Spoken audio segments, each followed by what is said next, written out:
এই করি ভাই দাঁড়ান দাঁড়ান দাঁড়ান। কোথায় গেছিলেন? বাবার দরবারে গেছিলাম, বাবার দরবার তাইলাম।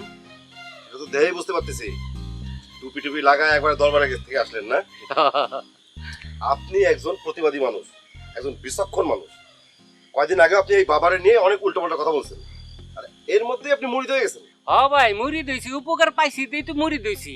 এই যে আমার দোকানটা আগে কাস্টমার হইতো না, অনেক কাস্টমার বড় থাকে, অনেক ওষুধপত্র বেচা কিনা হইতেছে ভাই।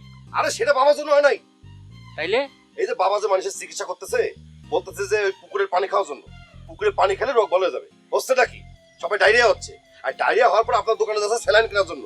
আচ্ছা আপনি বলেন, আপনার দোকানে স্যালাইন ছাড়া আর কিছু বিক্রি হচ্ছে? স্যালাইনের বেশি বেচা কিনা হইছে। হ্যাঁ, এইবার বোঝেন। ভাই একটা কথা কই, বাবার দরবার গিয়া আমার খুব উপকার হইছে। তোমার তো চাকরি হয় না, তুমিও যাও বাবার দরবারে, তোমার চাকরি হইবই হইব। বুঝতে পারছি, পুরো একেবারে ব্রেন ওয়াশ করে ছেড়ে দিছে না? যে যায় তার কাছে তার ব্রেন ওয়াশ করে ছেড়ে দেয়। এই সিয়ামা চাচা গেছিল, তার ব্রেন ওয়াশ করে ছেড়ে দিছে। কি যে কহ না ভাই, আমার কথাটা শোনো। কি কথা শুনবো আপনার? বুঝছি তো, ব্রেন ওয়াশ হয়ে গেছে। আমি যতই বলবো আপনার বিশ্বাস হবে না, আপনি জান ভাই।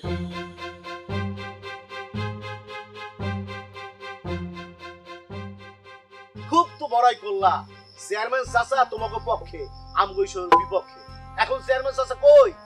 ওই বাবার পায়ের নিচে, বাবার পা ধইরা 1.5 ঘন্টা যাবত পা ধইরা বসে আছে। যতক্ষণ পর্যন্ত বাবা তার মাথায় হাত না দিছে সে যায় নাই। তার কারণ কি জানো? কারণ হইতেছে সে এখন ইউনিয়নের চেয়ারম্যান। বাবা যদি তার পাশে থাকে, বাবার যদি আশীর্বাদ তার মাথার উপরে থাকে, এখন সে ইউনিয়নের চেয়ারম্যান, এরপরে হইব উপজেলার চেয়ারম্যান, তারপরে এমপি। বুঝতে পারছো আমার কথা? তাই বলতেছি, এইসব উল্টাপাল্টা কাজ না কইরা, এইসব প্রতিবাদী যুবক না হইয়া আমাদের দলে চলে আসো। কি করতেছো? ঠনঠনায় ঘুরে বেড়াতেছো, কোনো কাজ কাম নাই, বেকার। বাবার ছত্র ছায়া চলে আসো।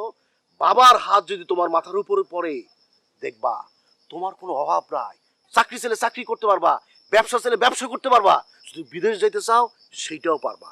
এই জন্য বলতেছি, এখনো সময় আছে, বাবার মুরিদ হও। এই আবুল ভাই, আমার এইসব বুঝ দিবেন না, বুঝছেন? ওই চেয়ারম্যান চাচা ভুল করছে তাই বলে আমরা ভুল করব, এটা আপনি বুঝলেন কেমনে? হ্যাঁ, আমরা ভুল করব না। আর শুনেন, অন্যায় কাজে যতই টাকা পয়সা কামান না কেন, সেই টাকা বেশি দিন থাকে না, সেই অন্যায় কাজও বেশি দিন চলে না। খুব তাড়াতাড়ি আপনাদের এই ফান্ডামি সব বন্ধ করে ফেলেন, মনে রাখি।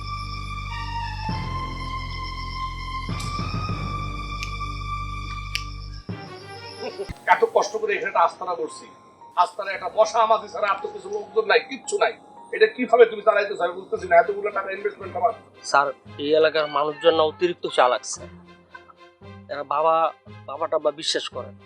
কয়েকবার তো স্যার আমি ধরা পড়তে যায় বাইচে গেছি। স্যার শোনেন, এই এলাকার মানুষ যখন বাবা খায় না, সমস্যা নাই, আপনি সামনে মুই তো দাঁড়াই আছি, আপনি বাবা বাদ দিয়া মা বাহাইয়ে দেন। এই তুমি থামো, তোমার এইগুলো বলার জন্য আনছি এখানে। হ্যাঁ রাখো, তুমি তুমি আর আমার সামনে ধমক দিতেছো।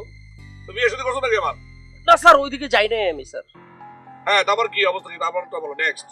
স্যার, আমার লোকজন তো স্যার অনেক প্রচারণা চালাইতেছে, আমি স্যার অনেক চেষ্টা করতেছি, কিন্তু স্যার একটু সমস্যা হয়ে যেতেছে আর কি। এই জন্যই স্যার আপনার একটু খবর দিচ্ছি। আমার নিজের গরু এখানে আমি নিয়ে আসছি, এখন যদি মুরিদরা ওইভাবে করে গরু না নিয়ে আসে, আমার এতগুলো টাকা ইনভেস্ট করছি এই গরুর পিছনে, মুরিদদের গরু না আসলে সব তো আমার টাকা, আমার গরু খাওয়ানো লাগবে, তখন কি অবস্থা হবো? স্যার, প্রচারণা করার লেগে লোকজন চারিদিকে পাঠাইছি স্যার, কিছুক্ষণের ভিতরে ওরা গরু নিয়ে আসবে স্যার। সমস্যা নাই স্যার, ওর মাথায় একটু বুদ্ধি আছে। গরু থাক, আপনি গরু বাদ দিয়ে ছাগল লইয়ে হেন। এই থামো তুমি, তুমি ছাগলের দাম জানো? আর ছাগলের মধ্যে অনেক কোলেস্টেরল, মানুষজন অসুস্থ হয়ে যাবে। ছাগলের কোলেস্টেরল, ছাগল গরু নিয়ে তোমরা এখানে কি শুরু করছো না শুরু করছো বুঝতে পারতেছ না। আমার কতগুলো টাকা ইনভেস্টমেন্ট হয়ে গেছে, 3টা গরু অলরেডি কিনে নিয়ে আসছি। যদি কোনো কারণে মুরিদ না আসে, আমার লক্ষ লক্ষ টাকা এখানে চলে যাবে। হ্যাঁ, কি অবস্থা হবে বুঝতে পারছো তুমি? স্যার আপনি মাথা গরম করেন না, এই গরু ছাগল সব এখানে শো থাকবে। ওই যে ওরসে যেদিন খাওয়ানো হইবে না, ওই দিন এই যে ডাল চাইলের লগে এই যে মুরগি আর লাউ সাইডে দেন পাতলো খিচুড়ি দেখবেন, খাইয়ে এখানে সদ্য ইয়ে মুরগি আর মুড়ি। এই বুঝলি তো তোমাকে বলি আমি একটা ব্যবসা পাচ্ছি এখানে। হ্যাঁ, তেল বাবা সাহায্য বসে আছো, হ্যাঁ, অথচ কোনো ধরনের কোনো কার্যক্রম নাই। এইভাবে তো চলতে পারে না স্যার।